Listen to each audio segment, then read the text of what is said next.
everyone? Welcome back to YURP Nation Reactions. I am Tyrone.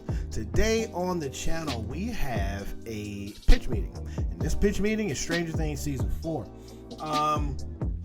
Devin and I has done our review for the full season of Stranger Things on Mostly Wrong Opinions.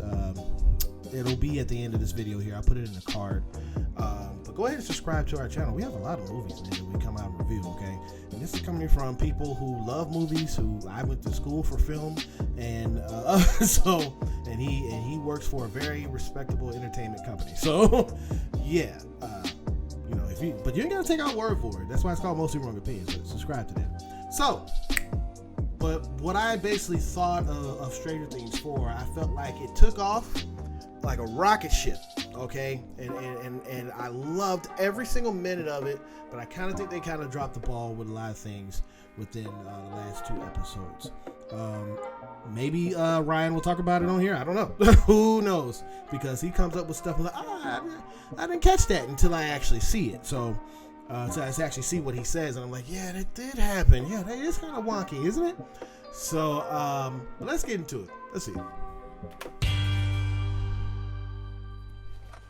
So, you have a new season of Stranger Things for me? Yes, sir, I do. And guess what? No. Frickin' Hopper is alive. Oh, man, it must have been tough for him to survive that big machine explosion that vaporized everyone in the room last season. Actually, it was super easy. Barely an inconvenience. Oh, really? Yes, see, check this out. He got out of the way. What? It turns out that was an option that was on the table, just jumping out of the way. So he's alive, he didn't die. Wow, well, okay, that was easy. Yeah, but see, then it turns out he was picked up by some Russians who somehow got there before the Americans arrived, and they put him in this crazy Russian prison. Oh, those are in Russia. And so Joyce and Murray are gonna have to head over there and help him escape. Very exciting. But then he gets caught and goes back to jail, and they're gonna have to help him escape. Oh, but then later they're gonna escape, and they realize they gotta go back. So they're just kind of going in and out of prison this season. In and out for hours, sir. Plus Hopper has like a broken ankle and probably frostbitten feet. Man, that's probably gonna complicate things. Nope. Oh, okay. And we're gonna have this nice reunion with him and Joyce, and they're actually gonna kiss. Aww. Yeah, it's really nice. And he lets her know that he's been eating maggot-filled bread for months. Oh my god. Yeah, so you can imagine how that kiss tasted. Okay, enough about the Russia stuff. What's going on with the Upside Down? What's the big threat this season? Oh, we got this new bad guy this season. Oh boy, so what's his deal? He's this super scary guy. He's bald and slimy looking. He's got like dark magical powers. Right. And many years ago when the hero was young, they somehow defeated this powerful villain, and he's been plotting his return ever since. Uh-huh. And so beyond all odds, it's gonna be a group of high school students that have to take on this bald, super powerful magic guy. Yeah, I mean, I'm familiar. Wants to take over the world with his dark powers, thinks non-magical people are beneath him, name starts with the V. Yeah, I mean, yeah. Yeah, I mean, everybody's familiar with Voldemort. No, it's not Voldemort. I'm not talking about Voldemort. What do you mean it's not Voldemort? You just described Voldemort. But no, he's not like Voldemort at all. Does he have a nose?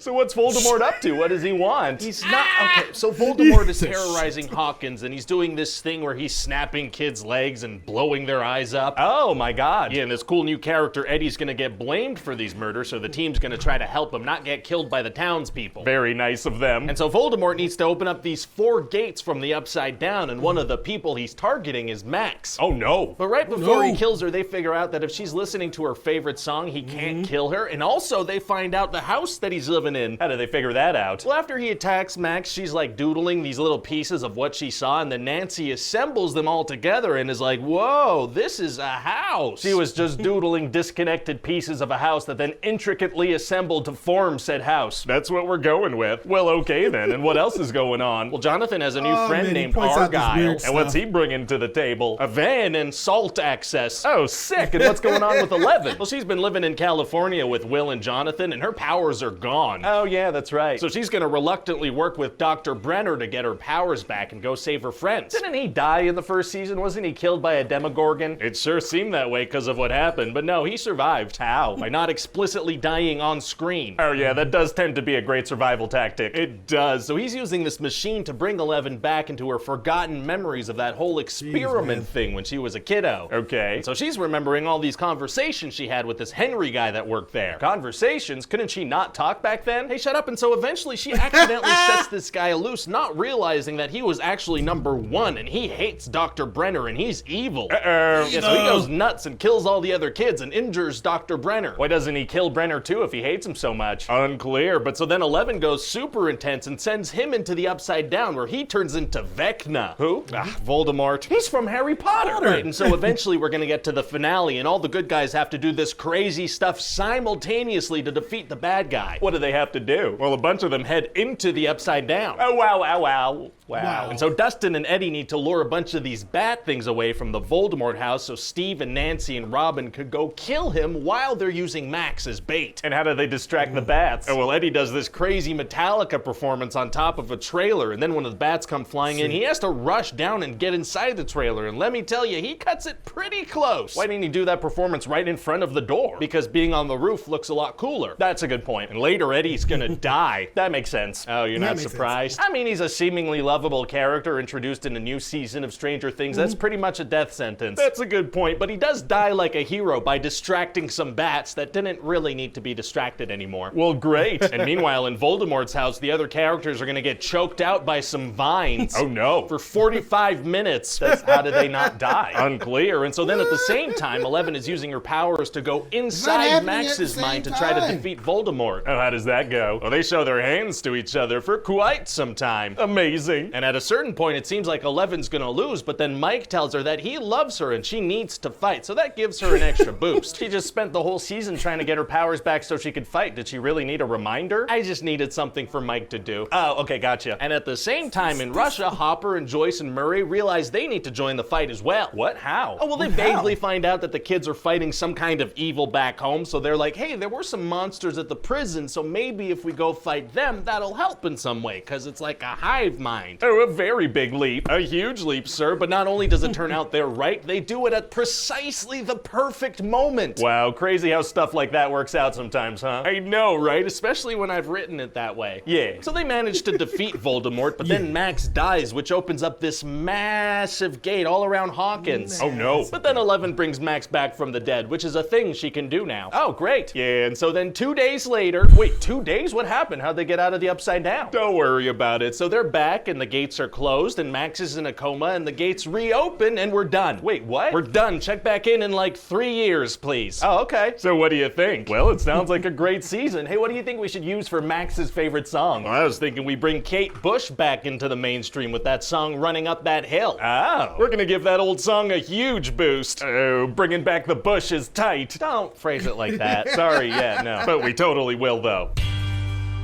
Oh, wow. Hi everybody, it's Ryan here. Thanks for watching that pitch meeting. Hope you liked it. If you haven't already, you can subscribe to this pitch meeting only channel. It's only got pitch meetings on it. You can also let me know in the comment section what other movies and shows you want to see pitch meetings for. And don't forget to subscribe to this pitch meeting only channel. It's only got pitch meetings on. I already said that. Yeah, you did.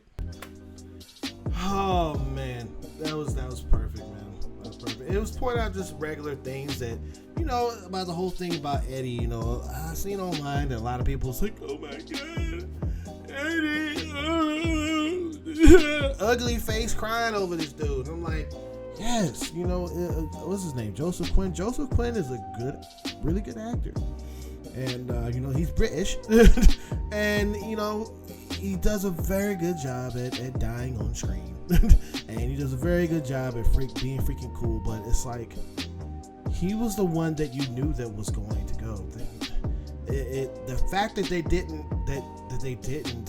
take any chances, and you can feel them pulling punches. Devin and I talk about that.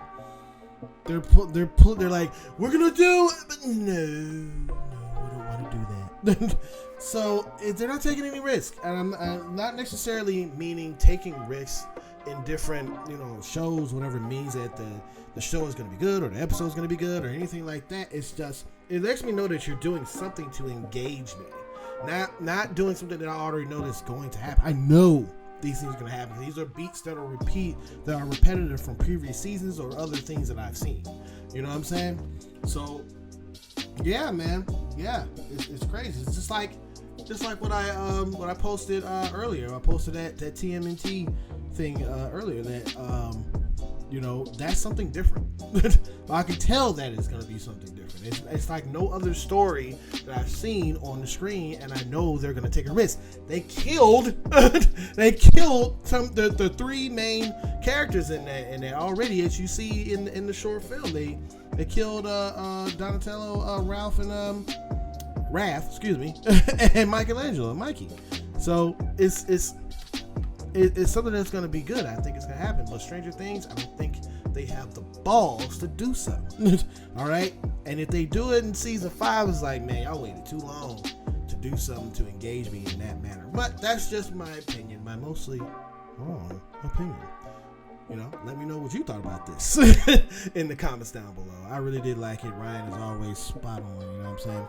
And if you like my reaction, hit that thumbs up. It really does help out the channel. And if you are new to the channel, please consider hitting the subscribe button and hit that notification bell to stay up to date with everything I do right here on YURP Nation Reactions. I'll see you guys in another video. Peace.